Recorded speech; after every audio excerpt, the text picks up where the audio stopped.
Recording in progress. Sveiciens visiem AutoCAD lietotājiem. Redz jau, vairāk kā pusi pievienojušies sarunai, noteikti. Citi vēl steidz. Droši rakstiet, varbūt čatā, ja kādi uzreiz ir jautājumi semināru laikā, ko varētu ievākt. Vai labi dzird, vai labi redz? Nā, garā jābūt jāsāk. Šodien seminārā pirmais galvenais apskatīsim, kas ir tie galvenie biežāk uzdotie jautājumi, kas nāk no dažādiem AutoCAD lietotājiem. Tieši lai palīdzētu uzsākt darboties, lai saprast, kādas varbūt tās arī potenciālās problēmas programmas darbībā, licenzēšanā un no citas puses, vai kā tieši virzīties horizontāli, vertikāli pa tiem visiem Autodeska piedāvātajiem produktiem, kā mēs tālāk varētu attīstīties arī. Un, ar jums šodien esmu es, InfoR Latvija dizaina vizualizācijas produktu grupas vadītājs Kārlis Bruņinieks. Ikdienā varbūt vairāk sanāk tieši darboties ar vizualizācijas jomu, radīt gan rasējumus, vizualizācijas, vannas istabām, ēkām, interjeriem, un hobija pēc arī darbojoties tādā vēstures spekulācijā, rekonstrukcijā. Tā to varētu varbūt nosaukt. Un liekas, ka pēdējos gados varbūt vairāk sanāk paša AutoCAD tieši mācīt, ne tik daudz viņās strādāt. Tad sanāca būt vienmēr tādam pirmā līmeņa, tam atbalstam mūsu gan apmācību dalībniekiem, gan arī tālāk daudzajiem SketchUp lietotājiem vai AutoCAD lietotājiem. Es laiku tas SketchUps iet prātā, jo tas arī ir otrs produkts, ar ko ikdienā sanāk darboties. Katru mēnesi arī pasniedzam AutoCAD pamatkursu apmācības, kur 6 nodarbībās caur platformu Zoom izejam cauri, kas ir svarīgākais tieši rasēšanā, modifikācijā, rasējuma analīzē, saprotot, kā to darīt arī efektīvāk, kā pareizi radīt tos stilus, lai būtu un ērti strādāt AutoCAD-ā, un kā pareizi radīt visu vajadzīgo dizaina dokumentāciju. Un, jāsaka, apmācībās parasti garlaicīgi nav arī tiem, kas varbūt kādu laiku arī pašmācības ceļā ir mācījušies AutoCAD. Un vienmēr, man liekas, ka var apgūt, kā darboties efektīvāk. Un, kas saistās ar apmācībām, noteikti ieteiktu izmantot arī iespēju caur Eiropas fondiem tagad vispār AutoCAD pat līdz pilnīgi bez maksas var apgūt, tikai vajadzētu aizpildīt anketas, pāris papīrus nokārtot un gan AutoCAD, SketchUp, Revit citas apmācības, ko piedāvā InfoR Latvija, varētu apgūt.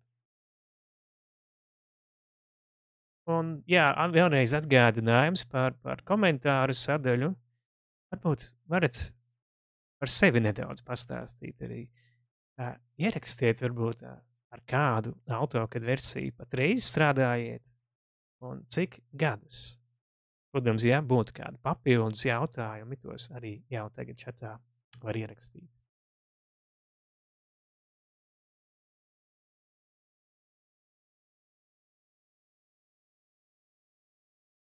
Gaidām atbildes. Tas čats strādā.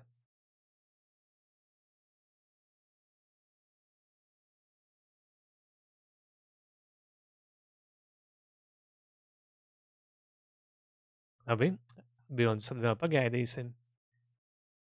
Redzu jau 23. 10 gadi.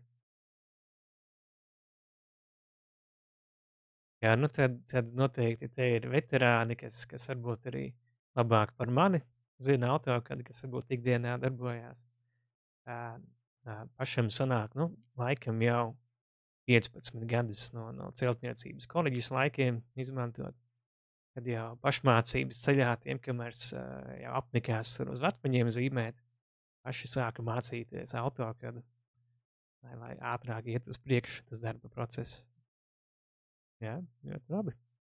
Daudz interesanti jautājumi noteikti būs arī pēdējā daļā.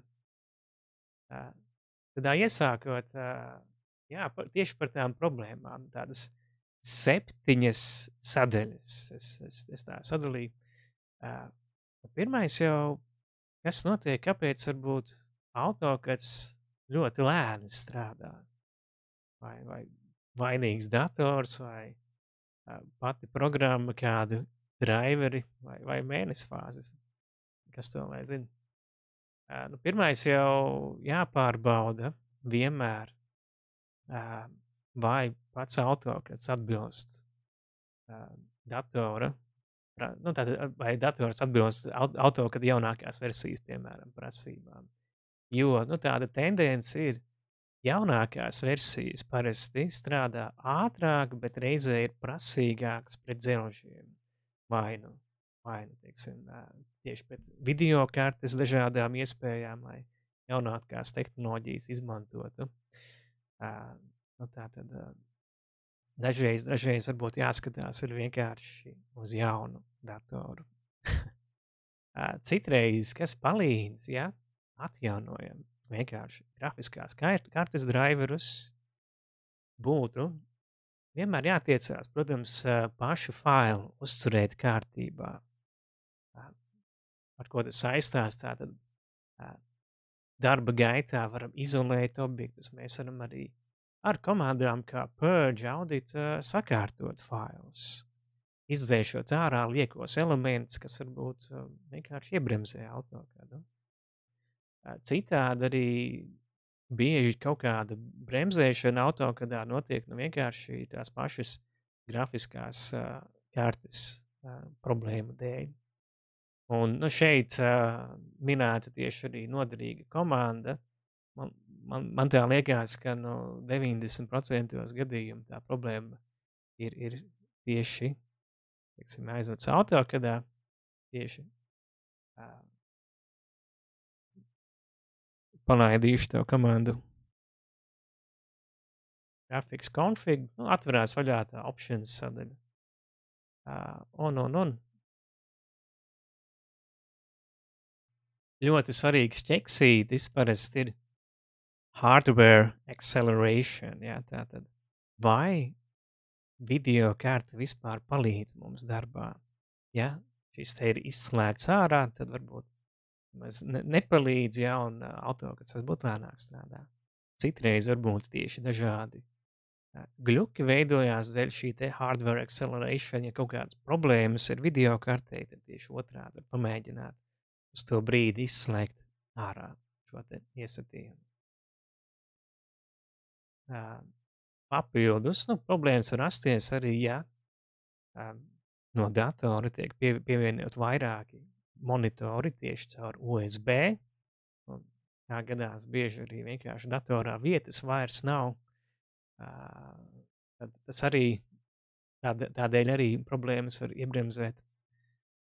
Un citreiz varbūt ir pārāk daudz arī citas programmas vienkārši aktīvas, nepietiek RAM atmiņa datoram, vai kaut kādi konflikti tur veidojās dēļ antivīrus programmām, kuras uz laiku var atspējot. Un dažreiz, jāsaka, liekas tiešām varbūt mēnesi fāzes ir vainīgas. Tur pirmais ieteikums parasti ir norestartējiet datoru, skatieties, vai palīdzēs.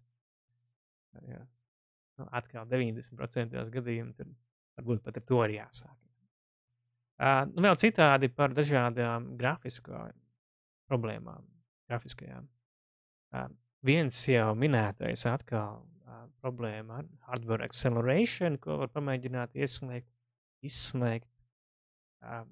Daudzkārt palīdz tas, kad mēs vienkārši atjauninam driverus video kartei, vai gadījumos bieži, kad sanāk strādāt ar portatīvo datoru, nevienmēr pēc noklusējuma programma ieslēdzās ar pareizo video karti. Ar integrēto, nevis ar papildus, kas būtu. Tur parasti nospiežot uz pašas AutoCAD ikoniņas var izvēlēties use hardware, tātad graphics card, un kuru tieši mēs izmantosim. Kas var varbūt arī traucēt, kad mums tīri RAM atmiņā, tajā kašetmiņā sakrājušies pārāk daudz dažādi elementi, tos var pamēģināt iztīrīt ārā ar tādu vienkāršu komandu kā cache max files. Tātad, ja uz brīdi palaižu komandu un uzliek tātad vērtību 0, tad mēs pavisam viņu iztīram, var norestartēt AutoCAD un tad atkal atgriezt uz noklusējumu, kas ir 256 tie elementi. Un, tur tas limits var pacelt arī ļoti augstu, bet pēc noklusējuma ir tie 256 tieši. Un varbūt kas saistās vairāk tieši arī ar darbu ar pilno AutoCAD, ar 3D modulēšanu, ir ļoti daudz vizuāli efekti, kas var palēnināt AutoCAD darbību. Un, protams, tad var izslēgt viņas ārā. Tā kā, teiksim, silueta līnijas, intersection līnijas var pamainīt labāk varbūt uz wireframe stiliem, nevis uz realistiskajiem. Jā, un pareizi arī komentāros saka, ka dažādi neiztīrīti XREF faili varbūt arī iebremzē visu darba gaitu.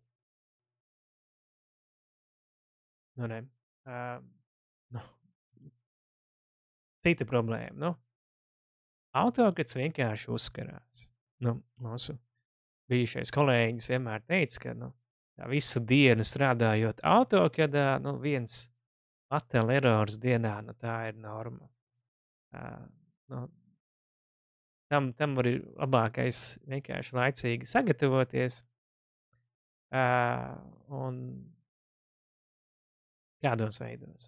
Arī te, teiksim, jāmin ir tāds paradoks, par ko arī jāstāst. Lai programma kā tāda stabilāk strādātu, vienmēr tiek ieteikts strādāt ar pašu jaunāko programmu,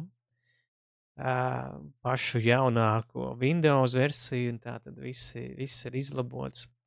Bet atkal tie, kas noteikti strādā varbūt jau tos 10 gadus, vienmēr gribās pieturēties pie tādām stabilām vērtībām, ja?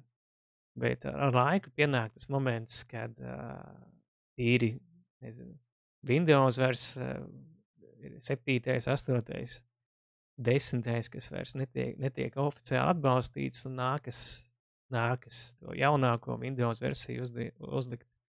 Tad nezinu, kas no tā kā mainīsies programmās, vai ne? Tā kā, jā, jaunākie programmas atjauninājumi var palīdzēt, ja negribās varbūt pašu jaunāko, teiksim, tagad iznāk 26. gada versija, var pasīties, strādājot kaut vai ar 25., 24., 23., vai tie punkti atjauninājumi jaunākie bija uzlikti. Tā var, piemēram, darīt. Jā, atkal, vienmēr jāskatās, vai AutoCAD atbilst, dators atbilst AutoCAD visām prasībām. Ja sanāk varbūt kaut ko nezināmu iesatījumos, nočakarēt, kas traucē darbu, vienmēr pašu programmu var attiestatīt.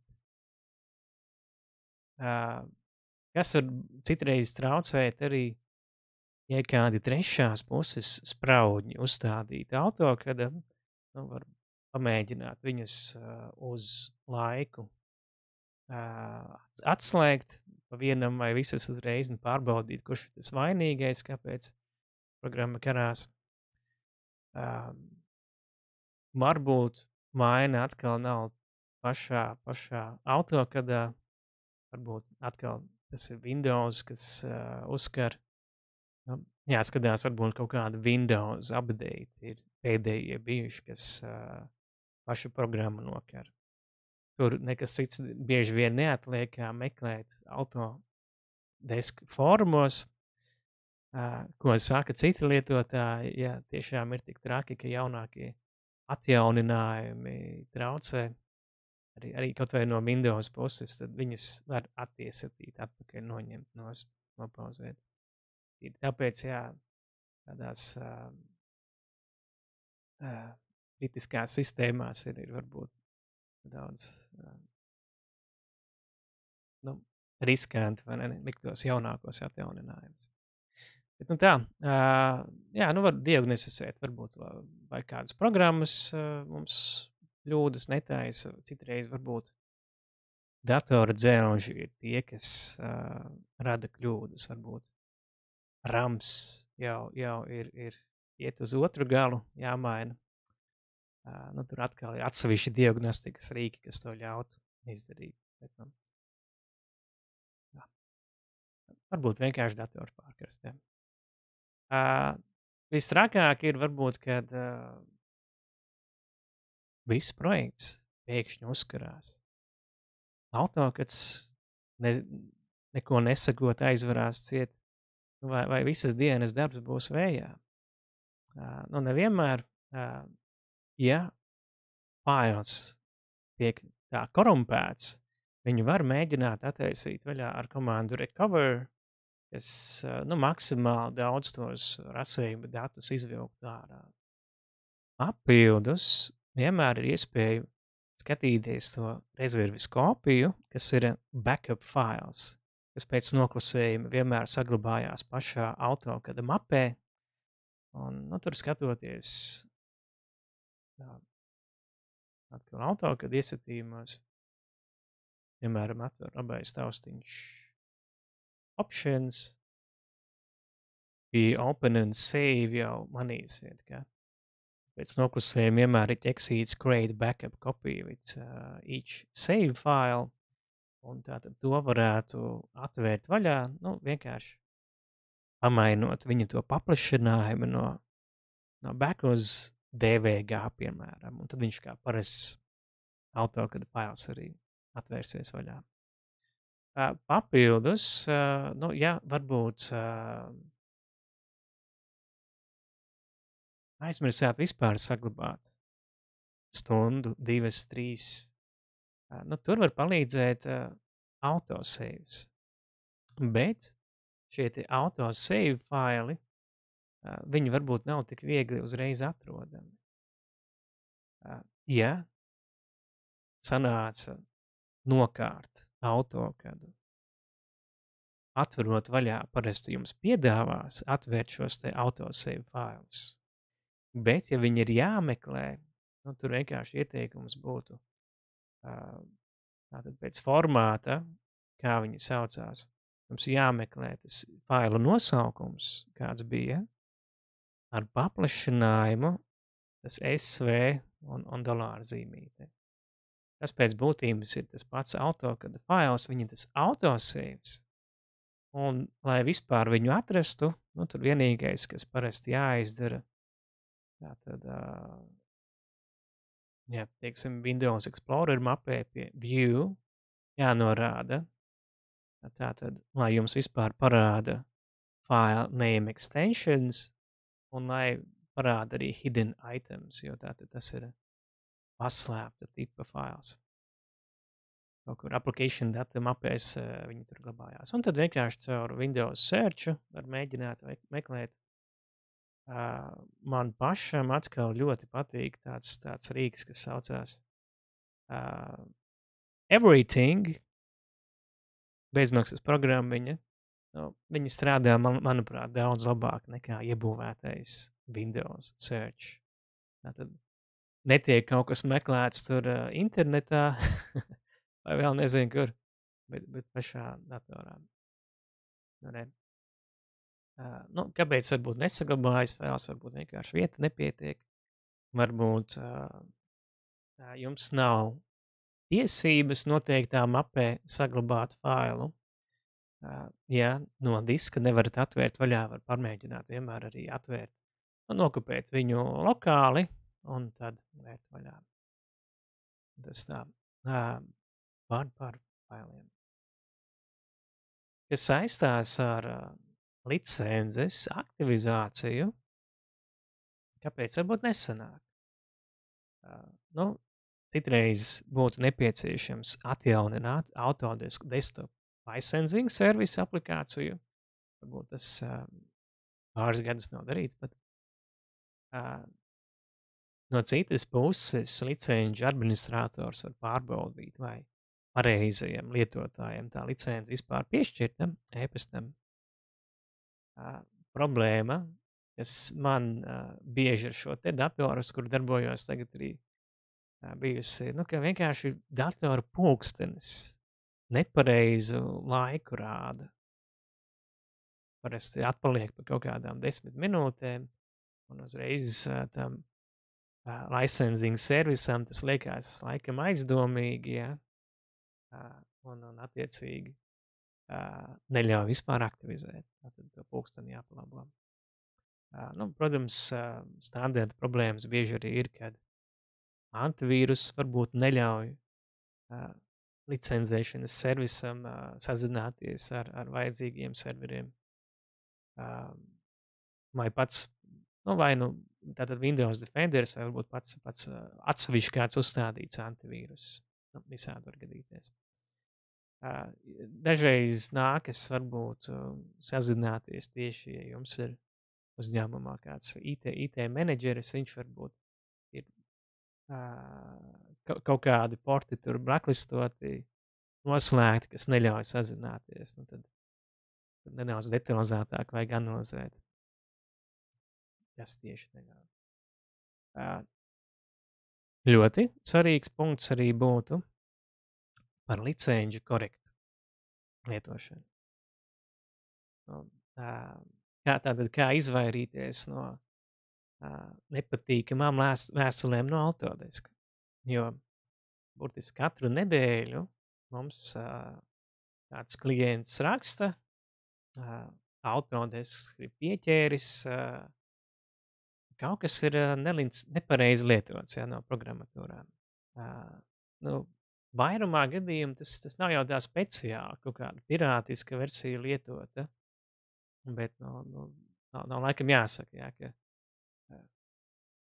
telemetrijas visādi dati tiek sūtīti no datoriem, no visādiem servisiem ārkārtīgi daudz, tā kā gan no Windows puses vai ne, gan arī no Autodesk puses viņi ļoti labi redz, kas, ko varbūt nepareizi lieto, kādā apjomā, un kaut vai tajā pašā tīklā kādi vēl lietotāji nepareizi lieto licences. Cits jautājums vienkārši, kas ir tas moments, kad Autodesk izdomā, ka viņiem ir izdevīgi tērēt laiku tieši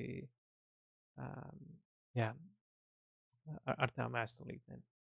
Bet, protams, nelietojiet pirātiskās versijas, kas vēl ļoti svarīgi, stingri jākontrolē jūsu uzņēmumā, tātad Wi-Fi piekļuvas tīklā, lai nepieslēdzās tie klienti, tie varbūt paziņu kāds atnāk ciemos, jo uz viņa datoru arī ir kaut kāda nelicenzēta programma. To arī Autodesk redz.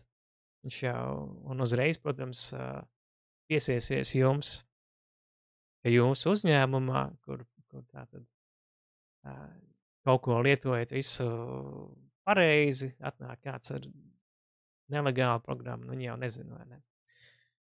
Tad ir strīdēšana. Jā, tātad, protams, arī jākontrolē, lai lietotāji vienlaicīgi uz vairākiem datoriem neaktivizētu programmas. Pēc pēdējiem atjauninājumiem to vairs nav tik viegli netīšām izdarīt. Tātad jau pateiks, kad pārāk daudz ierīcēs jau tur pierakstaties. Tā kā vienlaicīgi uz viena datora varat licenci to lietot, parasto abonementu. Noteikti arī nedrīkst izglītības licences izmantot uzņēmumā komerciāliem mērķiem. Atkal tad jāskatās, lai varbūt students nāk kāds praksē, nu viņš īsti ar savu privāto datoru nevarētu tā darboties.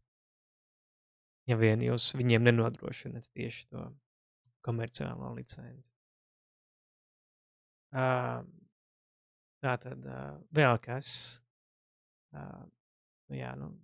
redzētu varbūt visādi ļoti pievilcīgi piedāvājumi Autodesk produktiem tur internetā, bet jāsaprot, ka ja licenzēšanas noteikumos jau rakstīts, ka produkti, ko pērkat, ir noteiktam reģionam paredzēti. Tā ka nevar vienalga, ko tur pirkt instalēt. Jāsako līdzi, protams, jūsu abonementā iekļautajā, kādas tieši produkta versijas jūs drīkstat lietot, un varbūt mazāk zināms tāda nianse, ka pareizākais, drošākais veids, kā aktivizēt licenci būtu, tātad jūs lietojat Microsoft kontu, Jānis Bērziņš. Tad arī jābūt Autodesk kontam, kas lieto AutoCAD, piemēram, arī Jānis Bērziņš. Ja Autodesk redz, ka tie ir dažādi lietotāji, tad jau sanāk, ka nepareizi, vai ne, lietot to licenci. Tā kā nevar uz pilnīgi jebkuru datoru tā kā aktivizēt arī. Tā. Un par citu pusi. Vai tas jūsu izvēlētais AutoCAD, Autodesk rīks ir tieši jums īstais? Vairumam lietotāji pilnīgi pietiek ar to, ko piedāvā AutoCAD LT versija, tā 2 dimensiju rasēšana. Daudz varbūt pat paši neko nerasē, nākās tikai apskatīt dokumentus, tur anotēt, izdrukāt tādā līmenī. Bet plašāk tāds turpmākais ceļš ir, ja nepieciešama arī 3D modelēšana, ja gribētos radīt daudz tādas automatizētas rīkus, šablonus darbam, vai izmantot kādas programmas papildinājumus, un tur vajag uzreiz jau pilno AutoCAD versiju. Un pilnā AutoCAD versija jau piedāvā arī dažādas pielāgotas darba vides, gan, teiksim, AutoCAD Architecture, Electrical, Mechanical, MEP un tādā garā. Tātad uzreiz dodot tos vajadzīgos rīkus, lai ātrāk tās sienas uzzīmētu, lai anotētu rasējumu pēc kaut kādiem ezotēriskiem vācu standartiem, tad tās pielāgotās darba vides uzreiz plašākas tās iespējas dot. Tātad tās jau nāk līdzi ar pašu pilno AutoCAD. Skatāties vienkārši AutoCAD, Autodesk mājaslapā, pie lejupielādēm papildus viņas varētu uzstādīt. Un par sprauģiem runājot, jāsaprot, AutoCADs kā tāds ir kā tāda rasēšanas, modelēšanas platforma. Pati arī sanāk pasaulē populārākā. Un uz šīs platformas bāzes ir ārkārtīgi daudz papildus risinājumu radīti, lai automatizētu tieši projektēšanas procesu. Gan, teiksim, koka karkasēkas vajadzētu veidot, ir Infoera piedāvāts produkts, piemēram, HSB CAD. Ir, ja gribās ar punktu mākoņiem efektīvāk strādāt, var tīkus kā Undet izmantot. Tādā garā, vajag tikai izdomāt, un there's an app for that. Tā kā, tāds ir vai piedāvā jau maksas vai bezmaksas rīks, kas ļautu pātrināt darba gaitu. Bet, tas vārdiņš BIM interesē tieši būvniecības informācijas modelēšana, tur jau būtu varbūt parocīgāk skatīties uz rīkiem kā Revit, kur jau ir vieglāk sagatavot dažādas arī šablonus, bibliotēkas ar elementiem, lai ātrāk radītu rasējumus. Tā kā arī Revita vidē, jāsaka, viss tas projektēšanas process notiek daudz ātrāk. AutoCADs un Revits, nu jāsaka tā vispārīgi, tie produkti Autodeskam tiek diezgan tā segmentēti, lai arī kaut kādas features tur nepārklātos, ja? Tā kā ne visu, kas ir Revitā, var kā ar kaut kādiem sprauģiem pievienot klāt arī AutoCADam vai otrādi. Bet nu tā. Atkal, jā, interesē tieši darbs ar reliefu, ar ceļiem, tad ir tāda versija kā Civil 3D.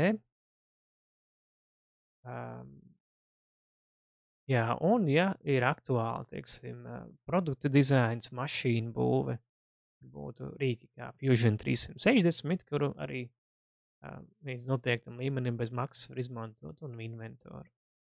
Bet, nu, jāsaka, laikam Latvijā un gandrīz pasaulē tāda populārākā kombinācija ar rīkiem, īpaši arhitektiem, interjeru, mēbeļu dizaineriem, arī vizualizācijas jomā ir AutoCAD LT plus SketchUp, kas būtu tas rīks, ko pašam sanāk ikdienā visvairāk arī izmantot.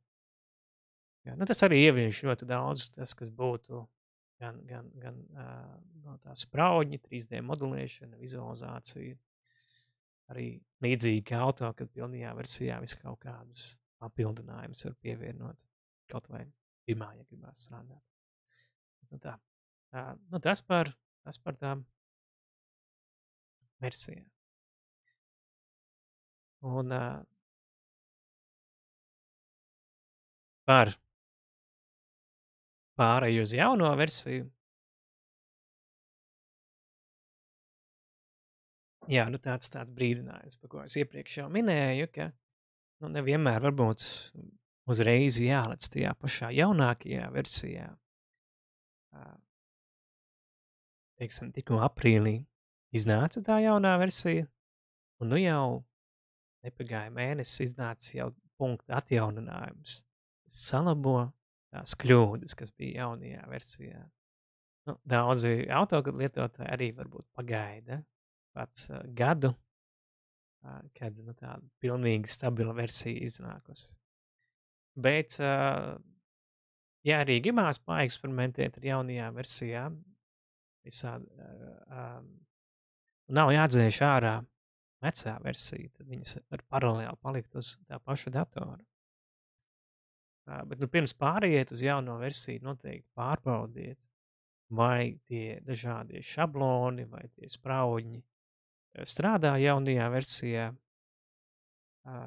Noteikti jāpārbauda, vai vispār operētāja sistēma jums atbalstīs šo te jauno versiju. Jo tātad pie System Requirements parasti varētu pārbaudīt. Līdzīgi arī vai datoru dzelži to atbalstīt. Un nu, gadījumā, ja jums jau iekšēji izstrādāt dažādi specializēti rīki, sistēmas, nu tad noteikti varbūt labi pakonsultēties ar kolēģiem, kas viņas radījuši vai jaunajā versijā vispār strādās. Tā. Un ko otrajā daļā gribēju parādīt, tieši par šiem jaunajiem rīkiem.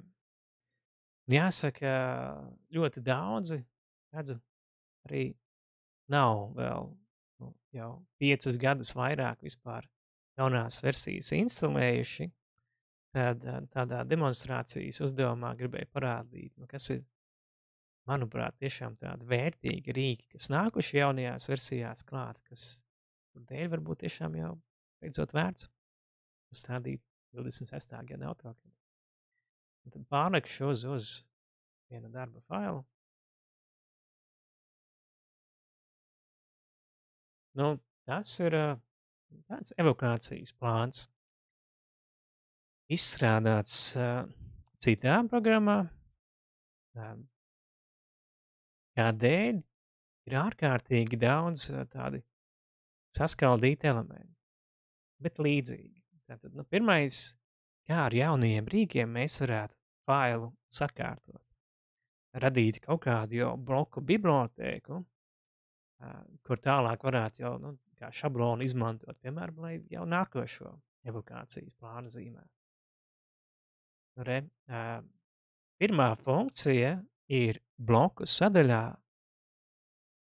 detect and convert un search and convert. Tātad detect and convert ir risinājums, kas tieši ar mākslīgā intelekta palīdzību meklētu līdzīgos objektus, pagaidām gan strādā uz ļoti tādiem limitētiem gadījumiem. Ja objekts izskatās pēc durvīm vai pēc loga, pietiekami viegli atpazīstams, tad to varētu tātad pielietot. Pagaidām vairumā gadījumu vislabāk strādā tieši search and convert. Un nu, tad es gribētu visus šos elementus, kas pagaidām leģendā parādās, atrast sakārtot arī plānā. Pie slāņiem skatoties, man ir slānis ar nosaukumu simboli, kur, piemēram, sāku atrašanās vietu. Es varu iezīmēt, izvēlos search and convert, un man skaisti parāda, ka rasējumā šāds līdzīgs elements divās vietās parādās. Es spiežu vienkārši convert, došu nosaukumu, tad te variants es viņu varu kā pieskaitīt pie kaut kāda esoša bloka vai new bloka radīt kā jaunu. Izvēlēšos tātad šanās vieta un uzreiz varu piesaistīt viņu arī noteiktam slānim. Ielikšu pie simboliem, varētu norādīt to piesaistes punktu arī atstāšu kā ir pagaidām ģeometrijas centrā un uzspiežot convert saglabāju. Šie elementi paliek iezīmēti, es redzu, ka abi divi jau kā bloki parādās. Nu, ātri atkārtoju arī citiem elementiem, tātad ugunsdzēšamais aparāts. Tā. Šoreiz neskapēc negribu. Tā, skaties. Tā ļoti dīvaini. Citiem. Jā, šo atkal atrada. Es konvertu. Uzreiz pielieku pie slāņa.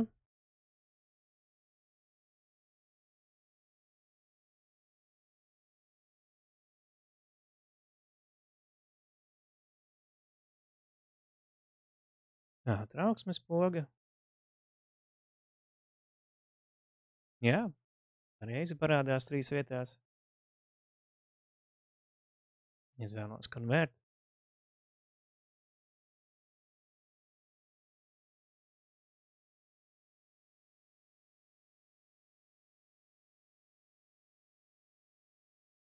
Aizējā.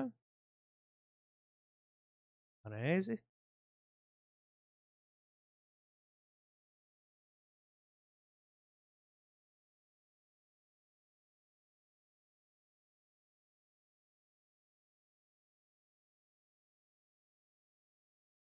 Aptieciņu arī atradu.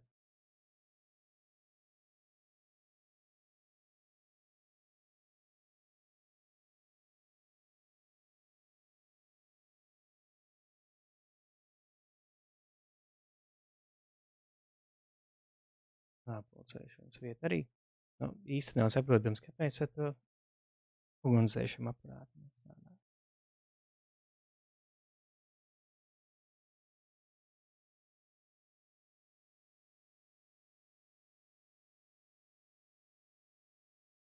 Nu, ne, un pēdējais vēl. Tur arī visus atradu.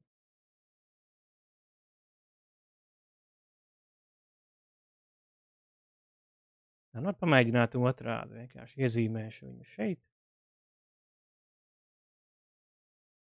Jā, šoreiz atrada, bet neskapēc šis tiek uzskatīts kā savādāks. Tātad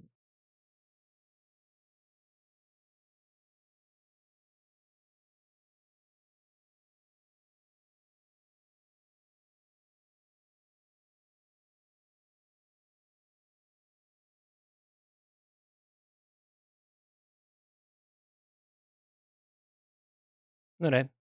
Un attiecīgi tagad, ja es gribētu varbūt skaistāk uztaisīt vienu no tiem blokiem viņā hatchu pievienojot, izkrāsojot, tad vismaz visus elementus uzreiz varētu salabot.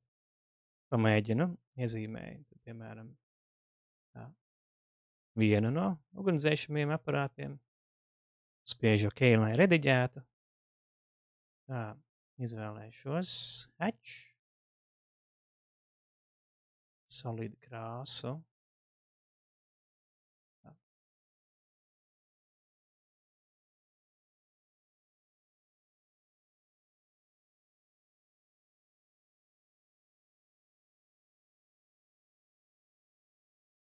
Nu, viena krāsa un otra.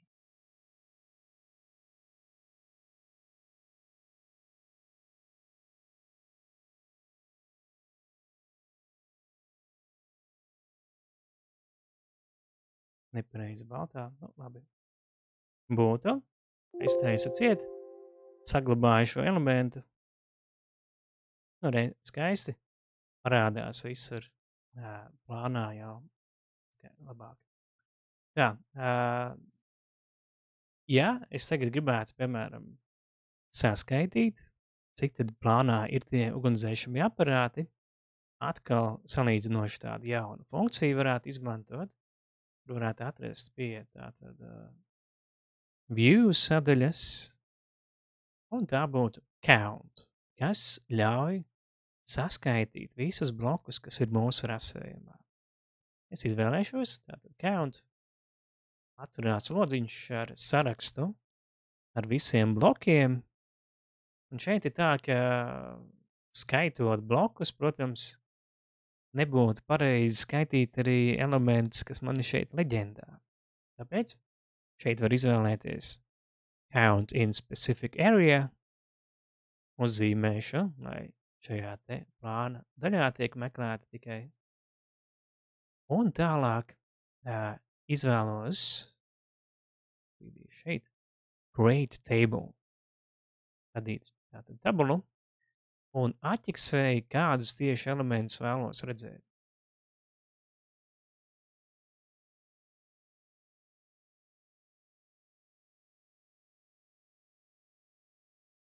Nu, ne. Nu, tad gan tos elementus, cik vajadzēs, gan cik vēl uzlīmes no tā, vai ne. Uzspiežu insert, un uzreiz varu ievietot rasējumā, redzēt, sarakstu, kurā skaits objektiem parādās kā field, tātad mainīgais. Es varu pamēģināt, piemēram, ja es gribētu vēl kādu aptieciņu, es tad plānā iezīmēju, ar kopiju vienkārši nokopēšu, no šeit, uzreiz tabulā neatjauninājās, bet, nu, vieglākais variants parasti aiziet uz layoutu, aiziet atpakaļ uz rasējumu, un tad jau šādi tie fieldi atjauninās. Vai otrs variants var izmantot komandu regen, kas atjauninās visus te šādus te laukus. Nu, izdevās.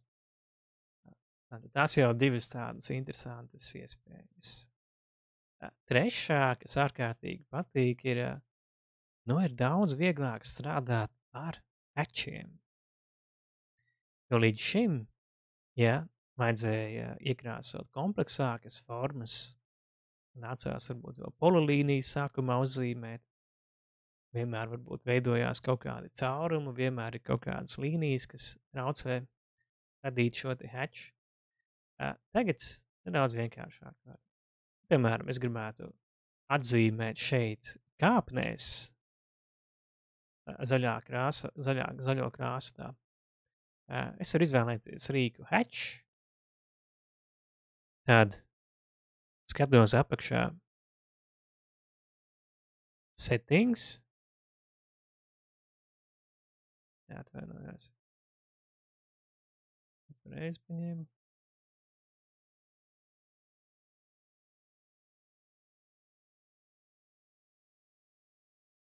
Paņēmu opciju draw, Un tagad varēšu pareizi, jā.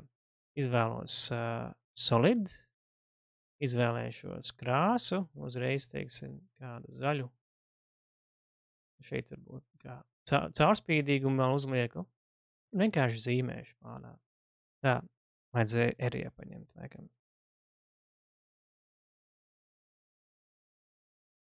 Jā, es tā nepareizi.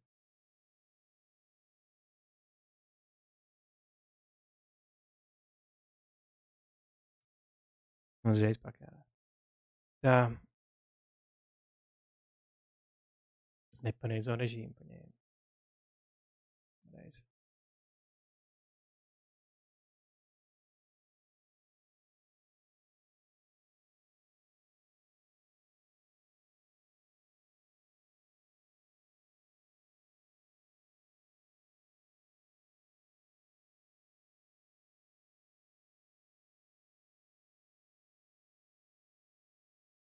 Tā, mode un area. Jā, tagad pareizi būs.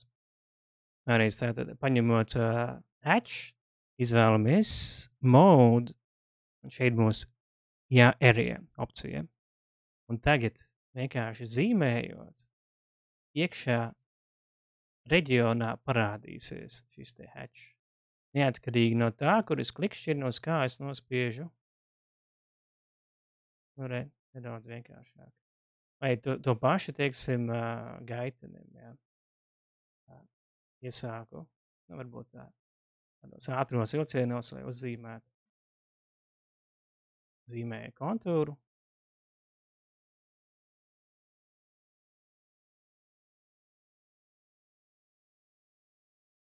Vai šādu.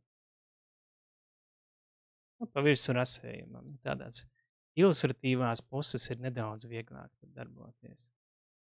Vai otra opcija. Man šeit ir sazīmētas dažādas līnijas, tas ceļš, pa kurien vajadzētu. Nu, es gribētu varbūt biezāku līniju, lai tur aizietu. Es šīs līnijas pagaidām aizslēgšu ciet. Tātad pie bultiņas izvēlos hatch. Vēlreiz pie mode šoreiz. Path. Pēc tam būtu opcija alignment. Izvēlēšos center. Un pēc tam vēl skatoties pie apakš izvēlēm white. Nu, kādā platumā būs tieši tā līnija. Tā. Te mērogs, man liekas, īsti nebija pareizs. Varbūt ielikšu pagaidām 2. Skatos, vai strādās beigās. Tagad es zīmēju, ļoti labi, pa šīm līnijām. Tas hatch izveidosies kā tāds noteikta platuma laukums, jā. Ļoti labi. Es viņu varu iezīmēt un varbūt transparency uzlikšu, noņemšu nost. Nu, ideāli sanāk šāda te līnija. Tātad, nu, tas bonus, kad nevajag zīmēt līniju viņai biezumu speciāli taisīt šo te hatchu, mēs pēc tam labāk varam kā objektu arī rediģēt. Tā laikam galvenā problēma parasti ar polilīnijām darbojoties, jā. Nu, no tādas ilustratīvu materiālu veidošanas puses vienkārši ideāli. Papildus vēl ļoti forši jaunums, par ko noteikti priecēsies visi AutoCAD LT versijas lietotāji.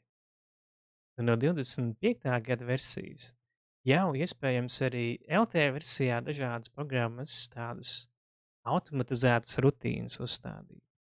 Tas, kas visu laiku bija pieejams tikai pilnajā versijā, tie saucās Lisp, tādas darbības. Var iedomāties pilnīgi kāda darbība, ko gribētos automatizēt. Nu, tad, piemēram, radot atkal tādas ilustratīvas materiālus, es gribētu, lai teksts būtu nevis kā teksts, bet kā objekts. Es uzrakstu, es vēlos tekstu eksplodēt. Google atrada ir tātad spraudnes explode teksta polyline, un bez maksas viņu var lejupielādēt. Es varu iemest arī saiti čatā, kam šāda funkcija arī liekas noderīga. Nu, re. Un atgriežoties AutoCADā, ja viņu pēc tam vajag uzstādīt, var izmantot komandu appload, apstiprinu, kur šajā lodziņā vajadzētu atrast to lejupielādēto lisp rutīnu, ar load uzstādīt, un tad ir jāskatās vienkārši ar kādu komandu mēs tagad varētu viņu AutoCADā aktivizēt. Atgriežos tajā lapā, nu tātad te ir rakstīts, ka, lai palaistu, tur es redzu TXP komanda jāizmanto. Pamēģināšu. Nu, re. Uzrakstu vienkārši TXP, enter, prasa izvēlēties objektu, paņemu šo te tekstu. Ar enter apstiprinu. Nu, šajā gadījumā viņš tur aizlec tuvāk asīm. Bet esmu ieguvis visu to tekstu tādā vektorizētā variantā ar polilīnijām. Viņu pēc tam varbūt vajadzētu vēl satīrīt, bet, nu, ļoti forši. Vairs nav jāuztraucās, varbūt, ka pa vidam kaut kādā konvertācijas procesā, ka teksta fonts tur nolūst, ja? Viss ilustratīvais darbs vējā, pārvēršot šādu jau ar objektu, ir vismaz paredzamāks rezultāts. Ja? Bet nu tā, noteikti pamēģiniet, paskatieties, kāda varbūt ikdienā jums ir darbība, kur varbūt gadiem jau gribējies automatizēt, noteikti kāds ir izdomājis tādu lisp rutīnu, kas to ļautu automatizēt. Ja? Ne visas varbūt strādās ar tieši AutoCAD LT versiju, varbūt kaut kāda atkarība no tātad pilnās versijas, bet nu, vienkārši jāmēģina. Jā, vai kādi jautājumi varbūt? Kurš rakstiet? Tās bija tādas četras svarīgākās, manuprāt, izmaiņas, kas ikdienas darbā man palīdz. Tomēr, ja rakstat jautājumus, ko var atgādināt, tad mājaslapā info.era.lv tieši arī plašāk var uzzināt par citiem produktiem Autodeska saimē, arī par tuvākajām apmācībām, par tātad arī citām aktualitātēm, semināriem, webināriem.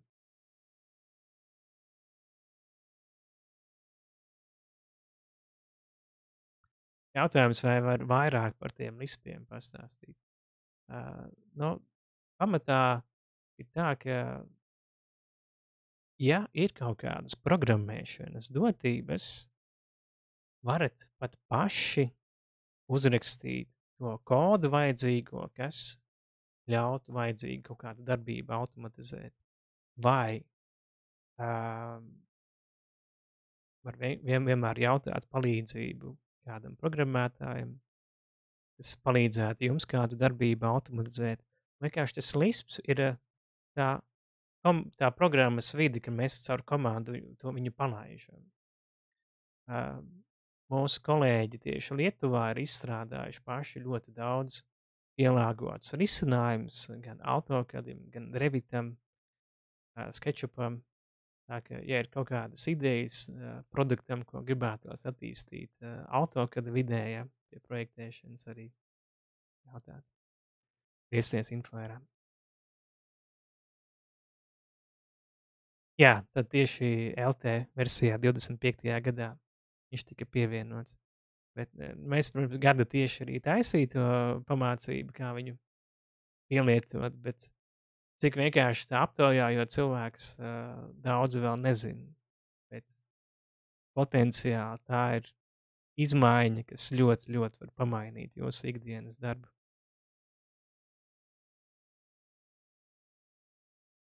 Arī pie 3D modelēšanas, piemēram, SketchUpā Ir tādi vienkārši tie papildinājumi, tie rīki, kas, man liekas, ka vairākas dienas no manas dzīves ir aiztaupījuši.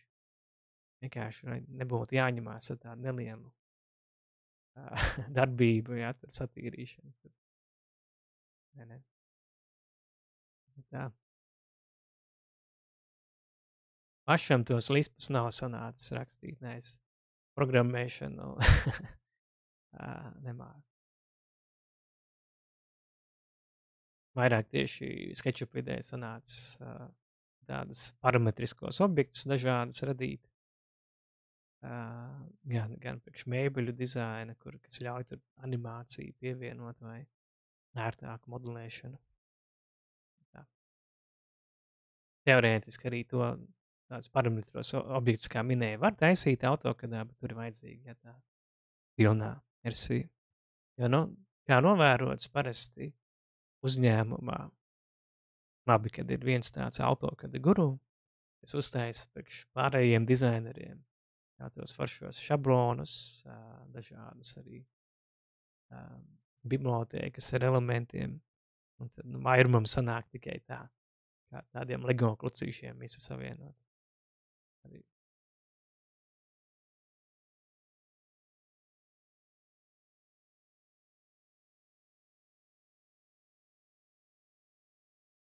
Jautājums var uzkonstruēt soliņu, kas pieskarās vairāk diametra dažādām riņķa līnijām. Šodien vieglākais to izdarīt, ja soliņš arī ir apaļš. Jo, piemēram, izmantojot sazīmēju 3 dažādas aplīšas, pie riņķiem zīmējot, mums ir tie pieskares veidi, tangents, tangents, tangents, kur es varētu uzspiest uz vienu, tā otra un trešā.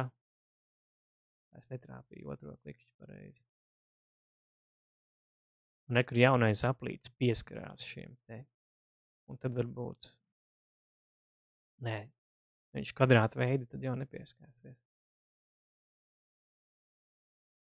Splaini, bet pats soliņš kādā formā viņš būtu galā. 4 riņķa līnijā. Gluži kā taburete, stabilāk uz 3 kājām, tad laikam arī tā nesanāk gluži uz 4 pieskarēm taisīt.